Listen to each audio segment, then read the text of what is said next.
தேவி பேசினால் விபரீதம் கொண்ட வேதாந்தம் இருக்க வேண்டும் என்று நினைப்பது ஒன்றுமில்லை. தேவி உங்களுக்கு ஹை லெவல்ல பேசுது, என்ன அப்படியே கிட்டுக்கிட்டுக்கலான்னு இருக்கு உண்டு. புரிந்து கொள்ள வேண்டுமல்ல குழந்தைகள். சூரியனை பார்க்கணும், ஜொலிக்கின்றான். இரவில் நமக்கில்லை, வேறொருவருக்கு உண்டு. ஒரு குழந்தை கூறும், தாய் என்ன செய்யும்? நாம் படுத்து செயலுக்க வேண்டும் என்று தாளாட்டி அந்த ஜோதியை அவித்துவிடும். இந்த லைட் இருக்கு, தாய் என்ன பண்ணுவோம், இப்படி என்னட்டு கொஞ்சம் அப்படியே கம்மி பண்ணும் லைட், இந்த குழந்தை தூங்கும்.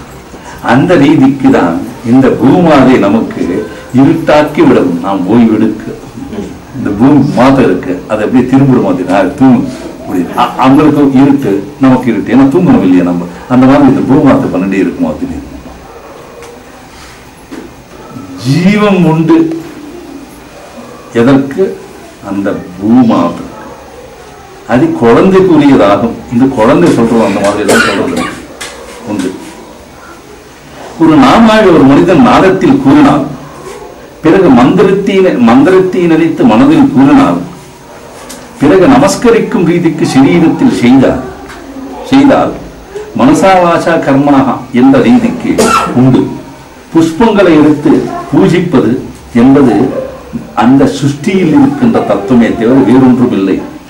தேவி சுஷ்டித்த வந்த புஷ்பங்களை தேவி மேல் போட்டால் தேவி ஆனந்தப்பட்டு நம்மை அனுகிரகிக்கும் என்பதை உண்டோ? தந்தை விபரீதம் கொண்ட ஒரு ரூபங்களை எடுத்து குழந்தைக்கு கொடுத்தாலும், அந்த குழந்தை ஒரு ரூபத்தை எடுத்து கொடுத்தால், எடுத்து வந்து செலவழித்த ஒரு நோக்கமெல்லாம் கையில் கொடுத்த ஒரு குழந்தையை பார்த்து ಆನಂದಪடும் ತತ್ವ ಉಂಟು. ಏನಾಗ್ತಾ ಇದೆ ಅಂದ್ರೆ ಮಗುಗೆ ಏನಾದರೂ ನಾವು 50,000 ರೂಪೀಸ್ಗೆ ಎಲ್ಲ ಕೊಟ್ಟುಬಿಟ್ಟು ಅಪ್ಪ 50,000 ಸೆಲ್ ಮಾಡಿದ್ವಿ ಈ ಮಗುಗಾಗ ಅಂದ್ರೆ ಒಂದು ತೆಗೆದಪ್ಪ ಅಂತ ಕೊಟ್ಟರೆ ಅಯ್ಯೋ ನಾವು ತಗೊಂಡ್ವಿ. ಅದೇ ತರ ದೇವಿ ಮಾಡ್ತಾ ಈ ಸೃಷ್ಟಿಯೆಲ್ಲ ದೇವರು ಬೇಕಾದಷ್ಟಿದೆ. ಬಟ್ ನಾವಿಲ್ಲ ಆಗುವಾಗ ನೋಡುತ್ತೆ ಅವರದೇ ಹಾಕೋದು, ನಾವು ಆಗ್ತಾ ಇದ್ರೆ ಸಂತೋಷ ಪಡುತ್ತೆ. அடுத்த ரீதியாக நினைத்து வந்தது ஒன்றுமில்லை. முக்கியாம்சத்தை பெற்று கூறுவதற்கு இன்றைக்கு காரணமாகும் என்பதே உண்டு. அவர் கூறினார்,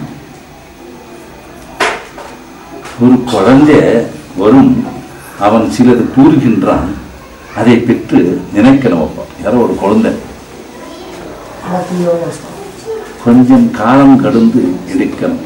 குழந்தை வர்த்தானம் யாரோ அன்னதானம் வெறும் அன்னதானம் பண்ணா ಅದಕ್ಕೆ ಅದು போடுமா? அந்த டவுட் வச்சு இன்னொಂದು ಕೆಲಸ ಆಗುತ್ತೆ. ಏನಾದರೂ ಒಂದು ಡೌಟ್ ಇಟ್ಕೊಂಡು ಅದಕ್ಕೆ ಆನ್ಸರ್ ವಿವೇಕಾನಂದ சொன்னார் பாருங்க, பிச்சைக்கார தேவி சொல்ல நான் பிச்சைக்கார இல்ல, அது அதை பத்தி